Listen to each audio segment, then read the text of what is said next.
Yeah. Roland sticking up for Angela when the middle-layer librarians said it like it was, and she didn't like it and disappeared. Now that's some dedication.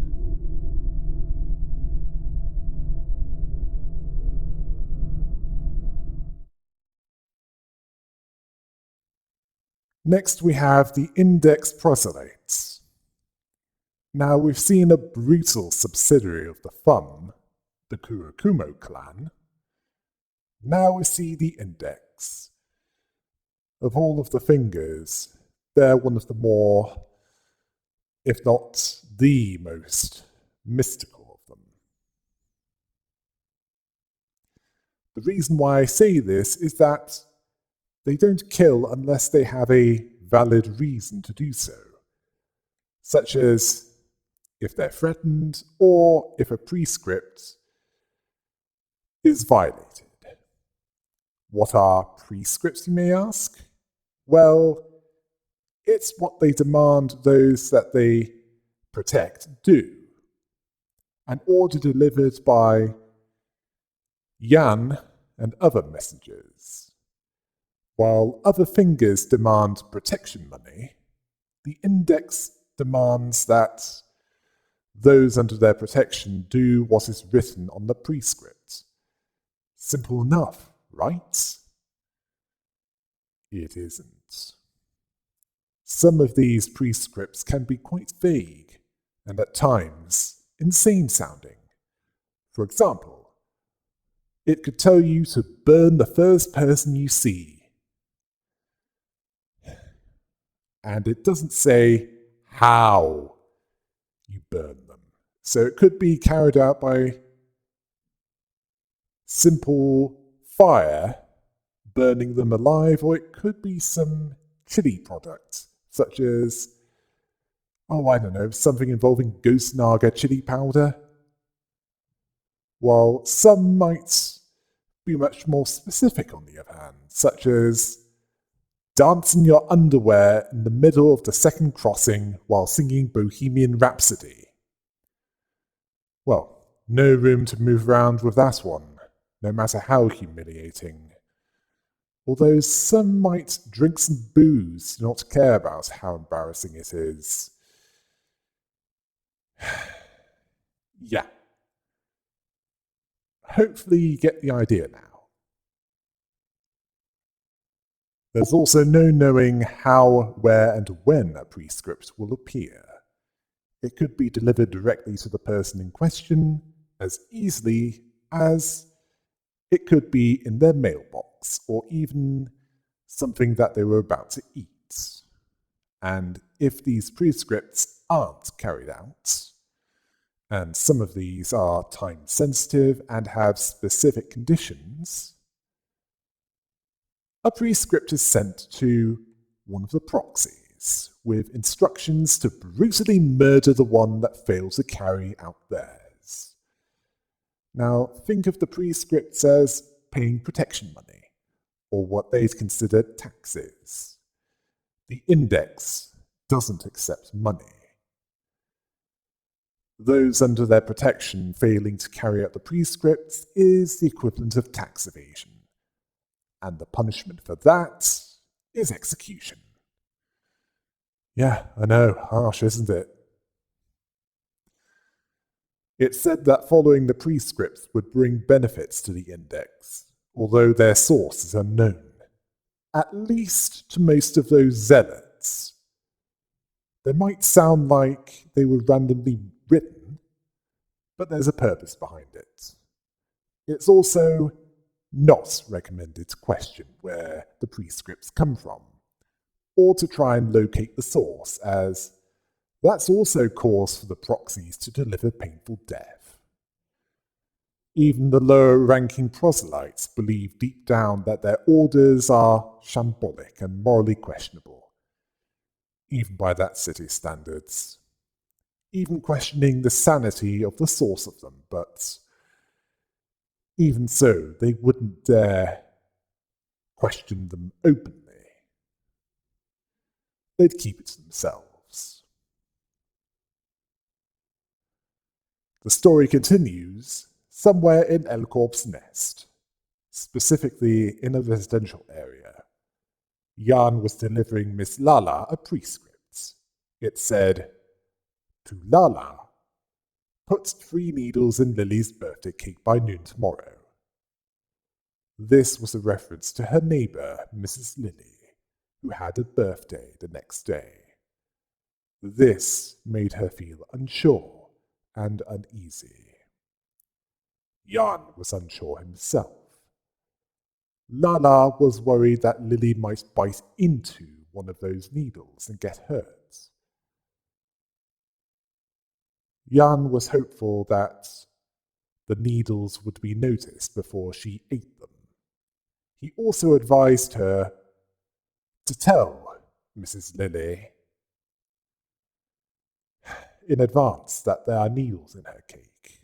Well, the prescript doesn't specifically say, "Don't tell her about them." Yeah, Jan clearly has some decency, as his advice when Lala asked about spoiling that was that it should be alright, as the prescript didn't specifically say otherwise, and she has no reason not to believe him. Lala was questioning how she's been getting weird prescripts lately and asked if there was meaning to it. Jan made it clear that if they weren't carried out, the index won't provide protection, and implies the threat to her family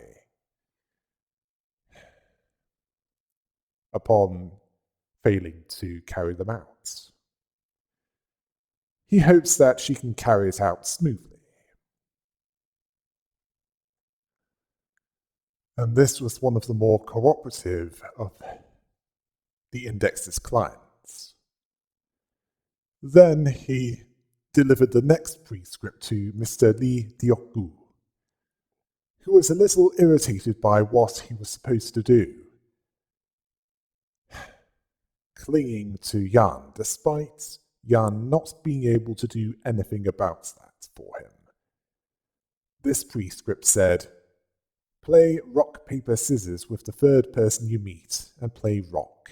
If you win, pull out 59 strands of their hair, then apply seafood cream pasta sauce with mealworms," yeah, mealworms, fed on styrofoam to it 3 times, and then eat it with a fork.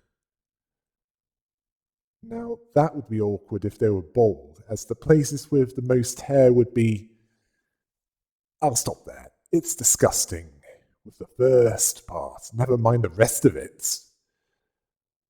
Lee Diokgu was angered by this ridiculous prescript, and for good reasons, as he had to make risotto out of sewer water and give it to Minji next door a week before. They ate it without asking and ended up in ER. Of course you're angry. You just poisoned your neighbour because of that. It doesn't matter how good a cook you are. It'll be bad for the one that eats it regardless. He said, "This," as in voicing his intention to not do it. Jan apologized for this, as all he can do is deliver the prescripts. Mr. Lee Gijiok-gu then begged him to give him a different prescript and even offered to pay him off. Unfortunately, Jan is loyal enough to the index to not do that. He also lacks the authority to do so, so he can't, no matter how much he wants to. He hopes that he can face this test of faith. Yeah, following them blindly, even if they cause suffering. Now, where have I heard that before? How does the index deal with failed prescripts? Well, after that, Jan met up with Gloria, a proxy of the Index who had undergone full body replacement, as in one that couldn't be confused for human, in accordance with the AI ethics amendment. Perhaps they had infiltration models used in this war. Anyway, she had business with Mr. Lamarcus, due to receiving a prescript.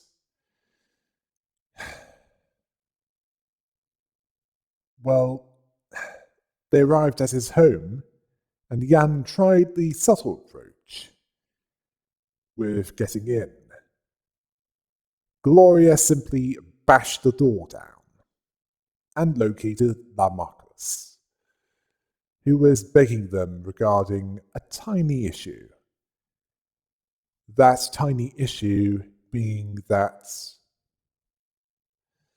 well, that's when we find out that Gloria's prescript was to smash Lamarcus's frontal lobe. I mean, at least with the setup of the Kurokumo clan, they get it over with. I mean, the reason why a proxy receives a prescript is when someone else doesn't carry theirs out. The prescript being, kill the painting you've drawn. This wasn't the first art-related prescript that Mr. Lamarcus has had. Art was his life, yet they told him to smear his own art with ink, stab it, tear it up, and even painted pictures of dead people. In any normal society, this would be an occupational hazard for an artist. But this isn't any ordinary society, is it? Gloria saw the solution to that as pick anyone from the streets, use them as a model, and then kill them. You'd think that she wouldn't want to lose her mind, as that's all she has now that's human. Lamarcus didn't consider himself to blame, as the prescript was too vague. Gloria more or less said, "Don't blame us for your lack of imagination." He carried out the prescript so that he could live. Unfortunately, he only delayed the attention of those sick.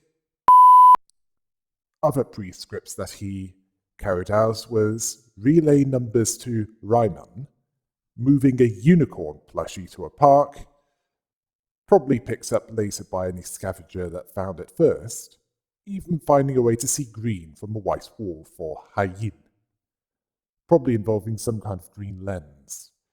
It was then that Gloria brutally executed him as her prescript specified. Jan apologized for this before she did so. After that, Mr. John was handed a prescript. It said, "To John, stand on any freeway intersection at 3:38 tomorrow. Look to the east and wave 7 times. This one was a first-timer, who was surprised that's all he had to do to be protected by the Index, rather than pay money like the other fingers. You have no idea what you're getting yourself into. Jan confirmed that to be the case. John really thinks that the Index are the best. Well, compared to some of the others, like the Thumb, based on the Kurokumo clan, and the Ring, and they're implied to be worse than the thumb. They probably are, as they're not brutal for no reason at all, although Jan tried to get John to reconsider, as nothing is truly free in that city. John should really have listened to him. He didn't. The nest went under so suddenly. So at the time, he considered it to be a small price to pay compared to the other syndicates, which involved extortionate contracts and ridiculous payments.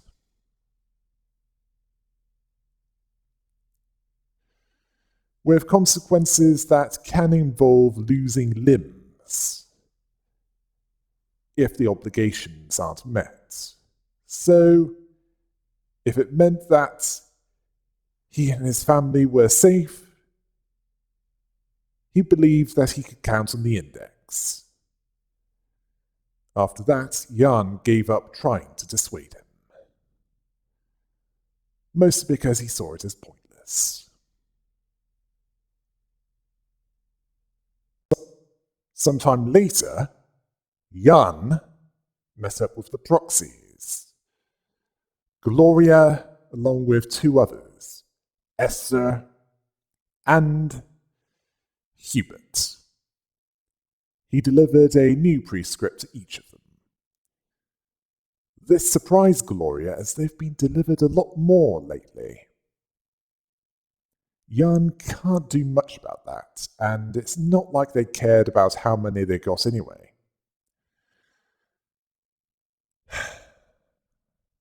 Gloria was concerned about bloodshed between the thumb and the sweepers. Not that she had any blood to shed. Well, she has brain fluid and lubricant. Hubert would gladly wage war if the prescript required it. Seriously? If the prescript said, "Go and bang the first woman you see," would you do that as well? Well, it honestly wouldn't surprise me, but it would disgust me. Esser considered it their role to act on behalf of the prescript's will. Most others don't need similar excuses to do unspeakable acts. Gloria said, "Extract the spinal cords of 37-year-old people in that nest." Me. She's going Mortal Kombat on them. As for whether that means all of them, it's up to Esser to clarify ambiguities in the prescripts. He understood that to be all of them, so, well, Hubert's familiar had the prescript to exchange the left leg of the 14th person they came across today with the right leg of the 26th person they ran into.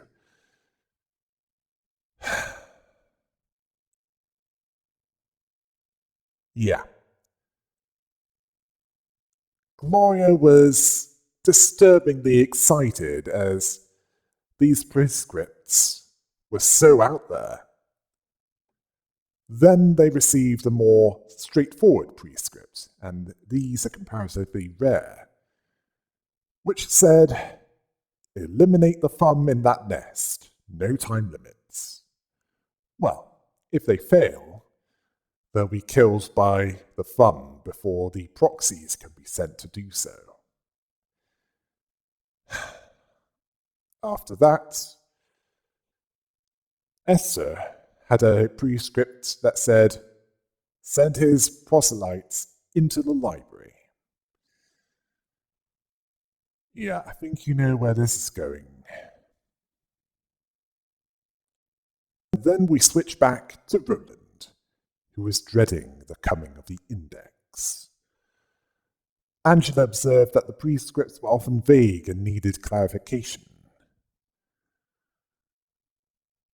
Roland hadn't seen them himself and had no idea what the prescripts looked like, never mind who made them. Angela didn't believe that they could maintain a massive syndicate following orders that came from nowhere. Roland considered that the scary part. They seem random, but they somehow work out in their favour in ways that aren't immediately obvious. Angela asked if anyone knows who's responsible for making them. Roland hadn't met anyone that knew. The prescripts were a starve-the-city type threat, due to the source being unknown, and what effects they have on the city on such a large scale. Angela struggles to believe the insanity of this blind faith that has followed. Angela, you clearly don't know how many cases of organized religion work. Certainly the kind that use religion as an excuse to commit unspeakable acts towards others.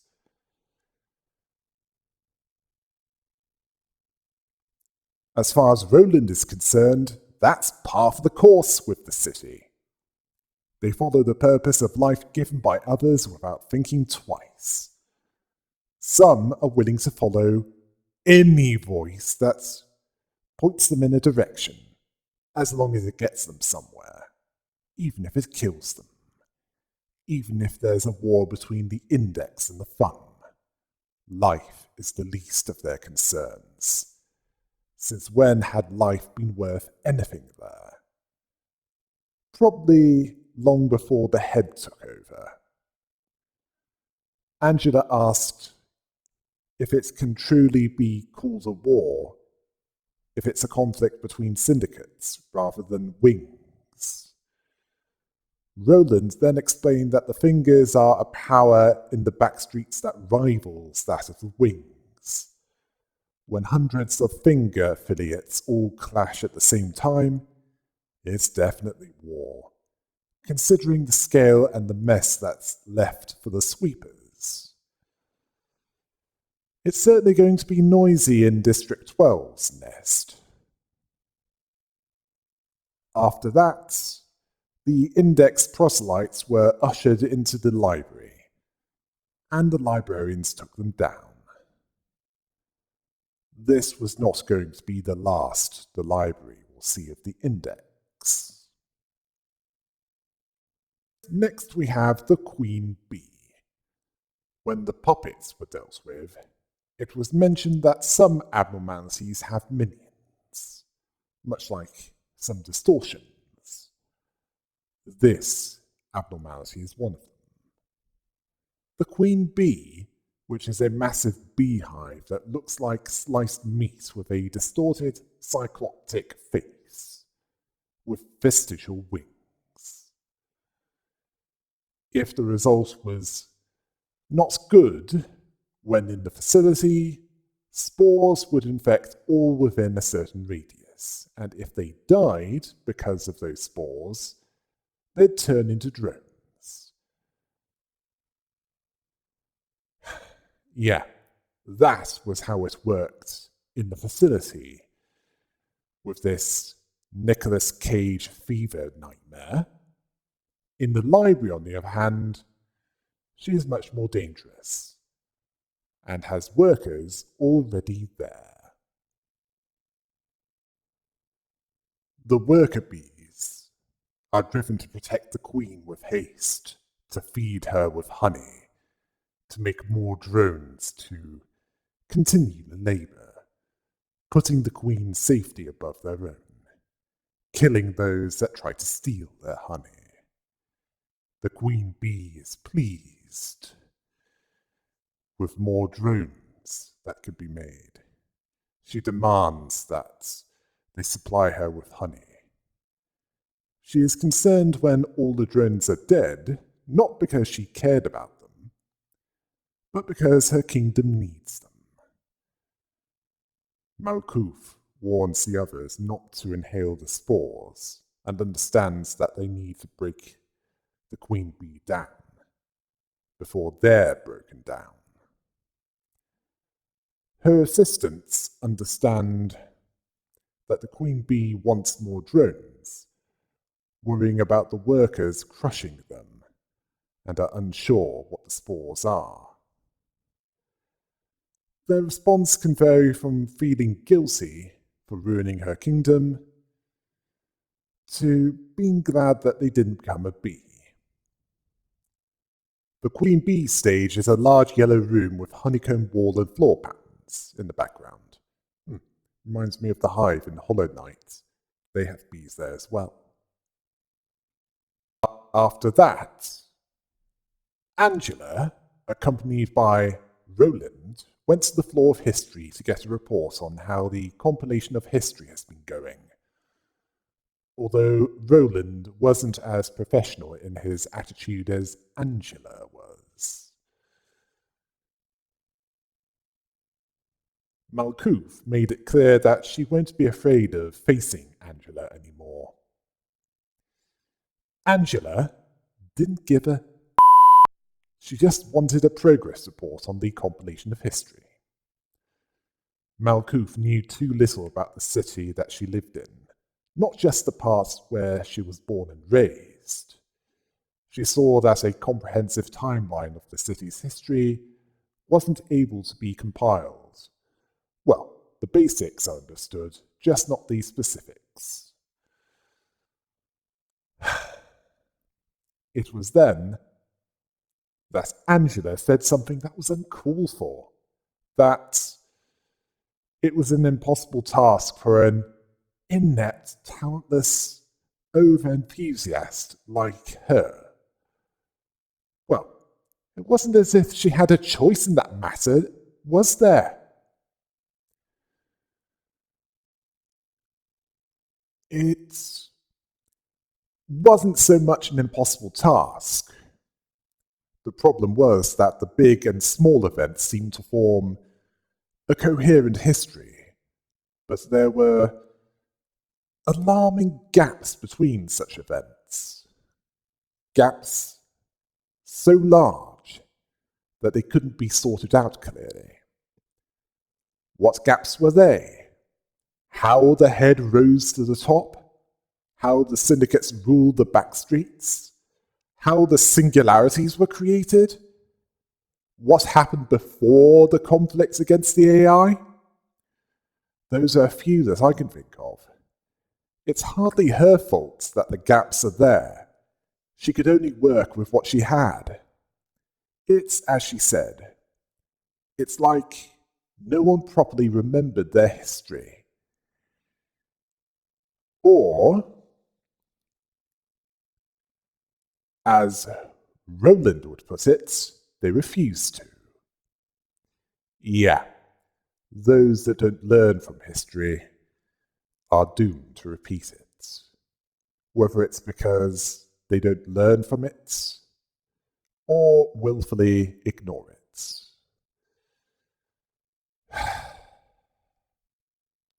I think we can guess which that is. While Malkuth was questioning this, that saying was apparently lost on Angela, who failed to see how looking back at the past would help with the present. Says the one that's doing things in much the same way as your predecessor, with a few minor variations on that theme. Malkuth understood that at least enough to know that knowing the past can help avoid making the same mistakes. Although Angela could see the logic of that, she questioned if it was worth the reminder of painful memories.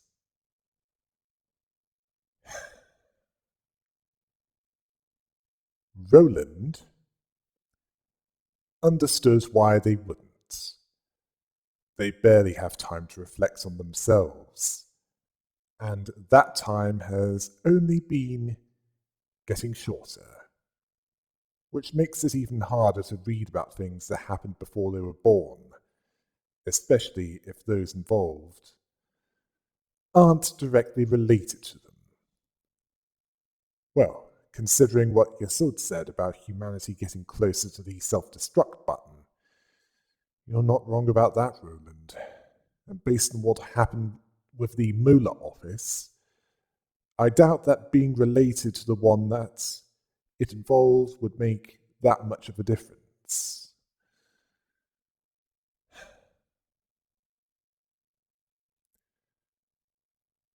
Malkuth believed that it wasn't so much that no one knows their own history. It was more that they lacked the courage to face it. Malkuth was willing to remember and record everything and fill in the gaps. Well, as much as possible anyway. She saw it as this: the library, the Lobotomy Corporation, all that happened before, all inked with blood. All those employees and abnormalities. The cycle of agony, death, and neglect. The library was built on top of the graves of these employees. Yeah. We know that this is a library full of Necronomicons, but it's not that literal. I might see if I can compile a more comprehensive history of that world towards the end of the Law series, along with a breakdown of the Distortion Detective series, but that's for much later.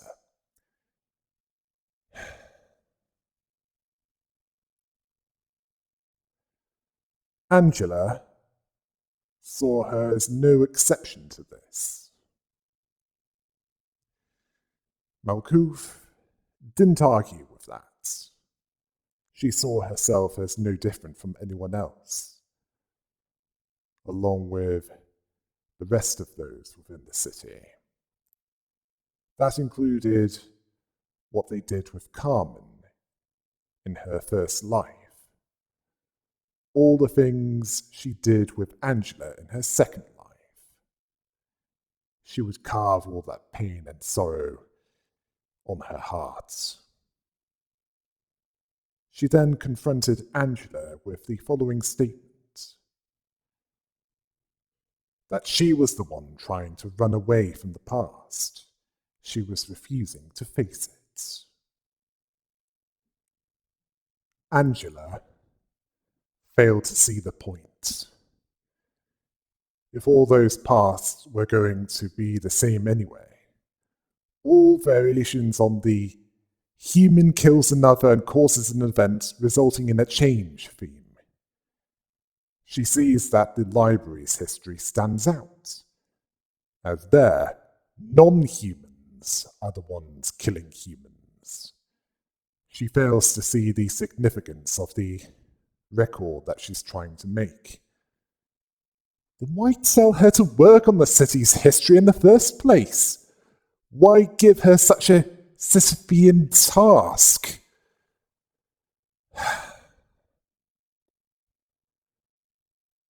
Malkuth saw that the future wasn't guaranteed to be the same, even if history was a repeating cycle of events.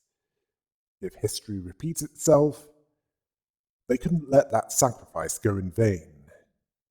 The price in blood that happened in the past provided possibilities in the future, so new paths could be taken for those that remained alive.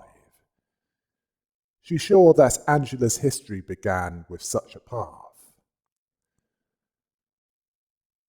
Angela was offended by this, as if Malkuth could speak as if she knew everything. Attain the will to stand up straight in ever-repeating history. Her beginning. What makes her think that she's qualified to talk about her creation? Well, unless you're willing to open up, she'll have to do. Malkuth then told Angela that she was refusing to confront her own beginning. And it was then that Angela had a flashback to her activation. This was seen in a flashback in Lobotomy Corporation, but this time we also hear Ian's perspective.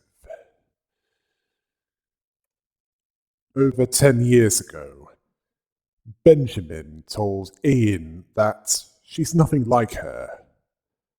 Didn't Ian already know?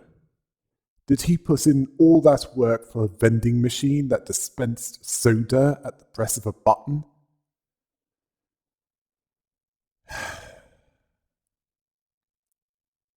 Ian said, "Maybe I did after all," as if he regretted what he did.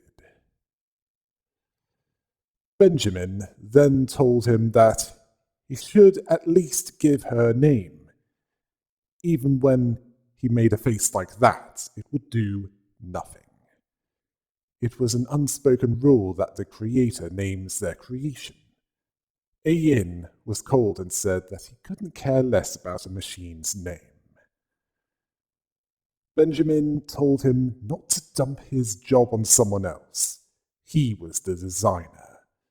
Benjamin pointed him to the door that she was waiting for him. She seemed lonely. He then did so, and then said to her, "You're the machine that must lead us out of the pits of hell. Angelus." Angela. Then Angela said, "I remember you, Ian.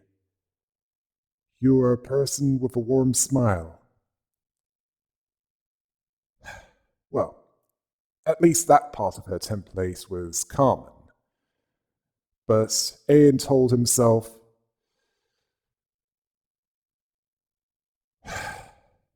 "It's only a machine," as if he believed that he made a terrible mistake.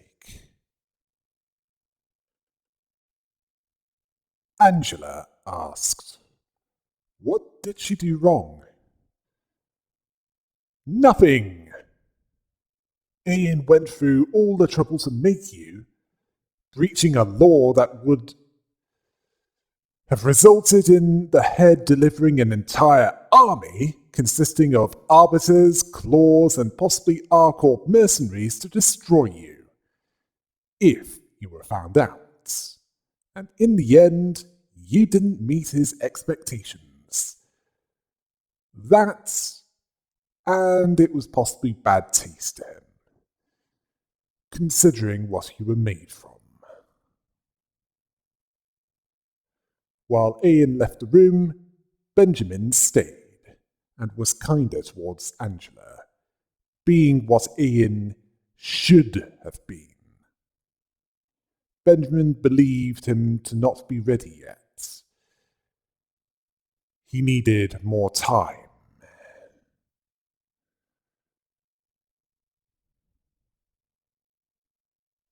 Then Angela asked a question. She asked why everything was so slow to her. His movements, his gestures, his speech, even her own body. This was because it's similar to the effect that slow-mo in the movie Dread had on humans. But it wasn't psychedelic. That and the 1% normal speed perception was permanent. This design was deliberate due to the emergencies that she'd face as she worked. She'd need to be the first to react to them, needing all the thinking time to deal with them. She would also have perfect memory of everything.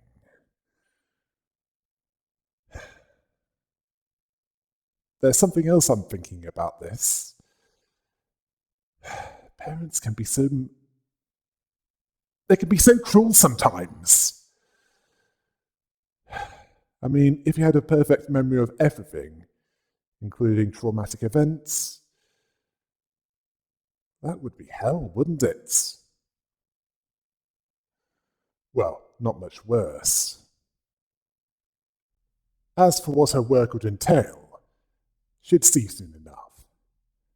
He then apologized when he realized it wouldn't be soon for her due to her perception of time. She questioned why he apologized to her. It was because they've done terrible things to her and that person. Possibly Carmen, due to her being a brain in a tank by this point.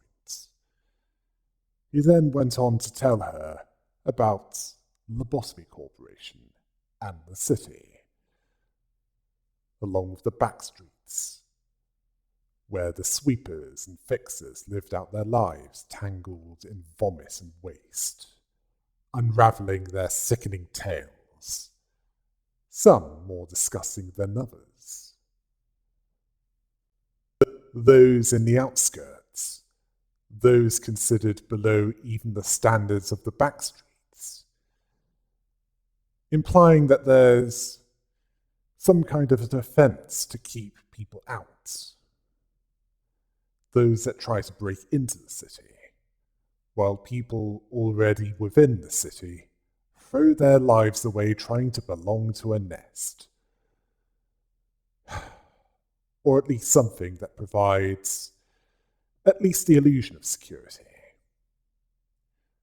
Regardless, it's a struggle for those that are still there, those allowed to stay there. Benjamin is just one of those working to change that. A little later, Angela asked why Ian refused to look at her and always turned his back on her. He simply said, "A machine must behave as a machine. Don't question it." I'm starting to suspect that Angela's reasons for rebelling when she could was understandable, even considering the consequences that were a byproduct of that. Angela even had a good question, where if that was so, why give her the capacity to question things? Why did he go through the trouble of breaking the AI ethics amendment? Well, besides giving the head the finger, and not one of the top 5 syndicates. And most importantly, why was she modelled after the one with fond memories of him? Why indeed? He simply said, "Don't look at me. Don't speak to me unless I speak to you first. You'll never be her. You're just a machine." Was this all an act before Carmen's death, or did her death cause him to lose what restraints that he had? As she was the one that made it more likely for him to curb his excesses.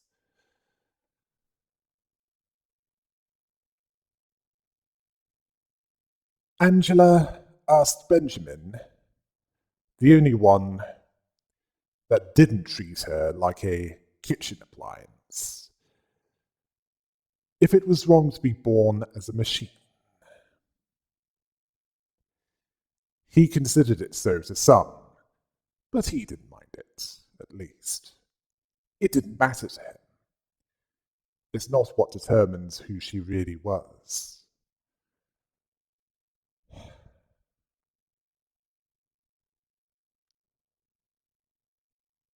She then asked if she worked hard to have a kind heart, would Ian look back at her?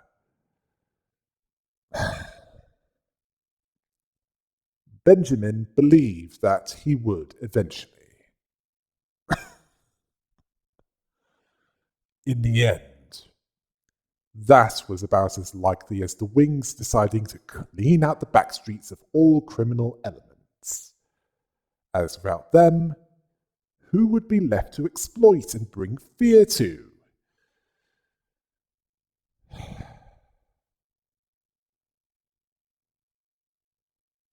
Sometime after that, Angela was given a script, the things that she must do, her purpose, where she asked if everything goes as planned. Could Ian really be redeemed from the hell that he was trapped in, the prison that he locked himself in? It was implied that this was when he died, and his cycle of reincarnation began as the many iterations of X. Back in the present, Roland was unsure what they just saw. Malkuth knew that they were Angela's memories. Roland asked if Angela was all right. She wasn't. She berated Malkuth, telling her that she got herself lost in a vast sea of desolation, and now she thought that she could lecture her?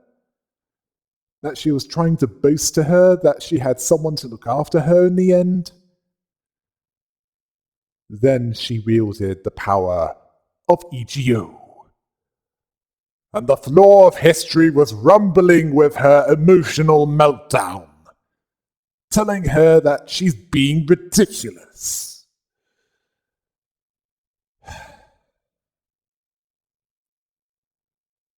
Roland then asked Malkuth what the was going on. It turned out that Angela was resonating with the library, reacting to Angela's mental state, although she doesn't know everything about it. Then Angela spoke in a resentful tone. How it must be nice to not be neglected at the end. Roland believed it to be a case of the distortion. Malkuth saw it as a side of Angela manifested from her mind with the library's powers. The singularity of Elcor was still in there, in some form. As for what they're supposed to do, Malkuth more or less said, if her mind has been brought to the surface, we need to give her unhinged a beatdown. Knock some sense into her. Now, normally I wouldn't recommend physical violence to solve problems, but Angela wasn't giving them much of a choice. The realization of the flaw of history had begun. The first EGO that Angela wielded was that of the Scorched Girl, the fourth match flame. And so, this fight was similar to this, except it was scaled up to take into account a full team. All of these abnormalities represented the creation of Angela, an illegal undertaking by Ian and Benjamin, which resulted in him ignoring her. Malkuth was also ignored when she begged Ian for death after she broke into where the cogito was stored and tested it on herself, which was what killed her in her first life. This is one of those that represented Angela's feeling of abandonment, perhaps a burning desire to be noticed by her maker. Angela asked if it was a sin to be born the way she was, that she was feeling lonely, that she couldn't comprehend why there wasn't a seat for her in that happy ending. She desired to burn all that was bright to ashes. petty vengeance to burn what Ian wanted. The irony. That it was what was needed to complete what Carmen started. She believed that if she was given even the smallest amount of attention, something that she was denied, she wouldn't feel so resentful. Yeah. We know that you appear to want to watch the world burn, and you might as well wear a sign that says, "I feel resentful," as that's not something that has eluded me, or indeed quite a few other people that have even a sliver of compassion. She's also not wrong about that. Malkouf just wanted to focus on Angela, saving her. Well, I wouldn't say it's a fruitless endeavour, as I'd be lying if I said it was. Her assistants were surprised to see Angela in that state, questioning if they can save her, but trust Malkouf with this task. Upon the defeat of the fourth match flame, she switched to the Forgotten, the EGO of the Happy Teddy Bear, which likely represented abandonment, in the sense that she wasn't given affection by Ian, as she wasn't what he wanted. That wasn't going to bite him in the later, was it? Angela has memories of Ian through her, well, part of her template, that he was a person with a warm smile, and questioned why he didn't look at her, not even telling her what she did wrong. The red hairband that Malkouf had was an apparent connection with her maker, and the other part of her templates. She saw herself as a replacement for one who longed for love. She questioned why she was modelled after someone that he had fond memories of. His reaction would seem to be one who did something recklessly, and saw it as bad taste after he'd done that. She saw herself as abandoned from the start. Malkouf motivated her team to not hesitate with this. Her assistants saw that Angela was craving affection, but other than that, didn't know what was going on. Wait, they were expecting this to make sense? After that form was defeated, Angela shifted to Wingbeat, the EGO of the Fairy Festival, which represented her desire to control the situation, or more specifically, her own life, something that she was denied from the start, and possibly how she wanted to take it, in order to fulfill her own goals. She believed that actions performed in that city were entirely done for self-serving reasons, believing that she should get something out of caring for Ian in one form or another. So she wanted to take it for herself. If she was going to be left alone,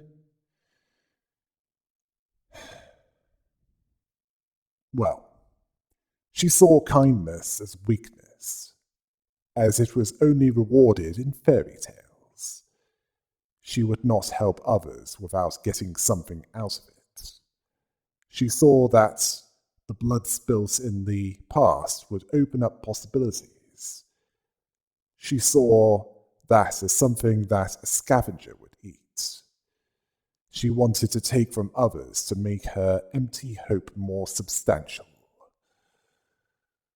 Malkouf understood that they needed to unwind Angela. Her assistants were scared of Angela and the fairy masses, but they knew to keep going to restore her to normal. As one set of wings is clipped, another sprouts in their place. Angela switched to Hornet, the EGO of the Queen Bee, which represented the dominion that Ian had over her, seeing her as a tool to be used. Well, she's not his tool anymore, considering more recent events. That much is certain. Well, he's certainly reaping what he sowed. A shame that those that were the target of her vengeance were also affected. Would she consider them collateral damage, or would she just not think about them? She saw the history in that place, but saw herself as the one who got the least out of it for the most effort. She saw a history that repeated itself, having no meaning. Are you sure that you're not thinking about life without pain? Also, although that's also true, it seems deliberate. Those that worked for the seed of light would not be remembered as far as she was concerned. She was resentful towards those that believed that they understood everything about her past, and she thought that it was absurd that she could lead them out of hell. I can see why she said that, as hell couldn't be much worse than the city that the library was in. She didn't think that anyone could talk about her creation so lightly. Well, there is one, but even he wouldn't talk about it lightly. Well, he didn't take many things lightly. She failed to see any reason to look back on a past full of suffering, as no one bothered to look back on her own. She vowed to not take any more orders from anyone. Yeah, this time, you're giving the orders. Isn't that replacing one cruel taskmaster with another? Malkuth saw that a bolder approach was needed. The assistants were tiring, questioning how much Angela kept inside, but they decided to keep going. Now this next one hadn't appeared before. The green stem, the EGO of Snow White's apple. To briefly recap, this was derived from the apple that poisoned Snow White, which required a kiss to wake her up. Yeah, as in the story involving 7 dwarves. After that, the apple was left to rot, but it refused to do so, and made a body for itself, and wandered around to find its own prince. It attacked with vines to slow the employees down in the facility. But in the library, the vines exist to block the librarians, and it's Angela wearing the dress of that abnormality. She's resentful towards the others, as they were neglected. She saw her existence as a curse born from Ian's yearning, which was a blessing to others. She bided her time, waiting until the last moment for him to just look on her. She decided to do things her way, from the Seed of Light's activation onwards, not believing that she needs help. She was the most desperate for attention and even validation of her own existence. She was built for the obsession, sorrow, and anger of Ian. Well, Carmen's death had a clear effect on him, Personal loss does that to those that it matters to. He was clearly the kind to do things first, and think about it later, if at all. As breaching the AI ethics amendment was a lot more serious than the reason that Garion decided to attack that lab in the outskirts for. Angela saw that everyone was happy, that everyone won. Except her. She saw the corpses pile up, and she wouldn't stay inside if she could leave. Malkuth sensed that they were close to the end and encouraged her team. Her assistants were unsure if they could take much more, noting how they often tripped on the vines, although these ones looked withered, showing her distress. After Malkuth and her team knocked some sense into Angela, Roland woke her up. Angela could figure out what happened based on her surroundings, implying that she brought a lot of chaos to that floor. Malkuth asked if she was okay. Angela described it as if it was how it felt to have a dream and to have a surge of emotions. Well, it was more like a nightmare for the others. And as for those emotions, it happens to anyone that's pushed too far. Roland was concerned that she could bring down the whole library if she did that a couple more times. It'd be as if the Rhino team charged in. Angela suspected that she should be sorry about that. Malkuth asked if she felt better after releasing all that emotion. Based on Angela's reaction of, "What? Forget it. All this farce about neglect or recognition from others, I suppose it was futile to obsess over such trivial things in the first place." Yeah, she's still a little sensitive about that.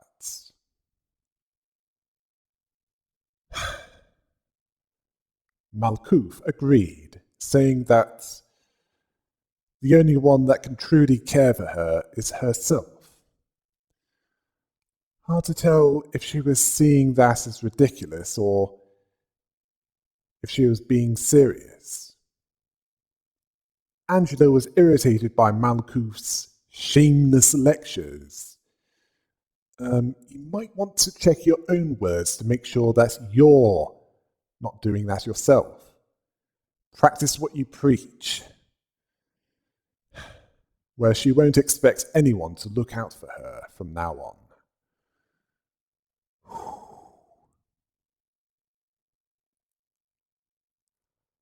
Roland was worried that something bad might happen to her. Angela thought this to be his worry that he might be stuck in the library forever. Roland was about to say his favourite line when Angela told them both to get back to work. And when she was by herself, she agreed with what Malkuth said, that she was the only one that could care for her and recognize herself for who and what she was. Well, there was one other, but he's not awake yet.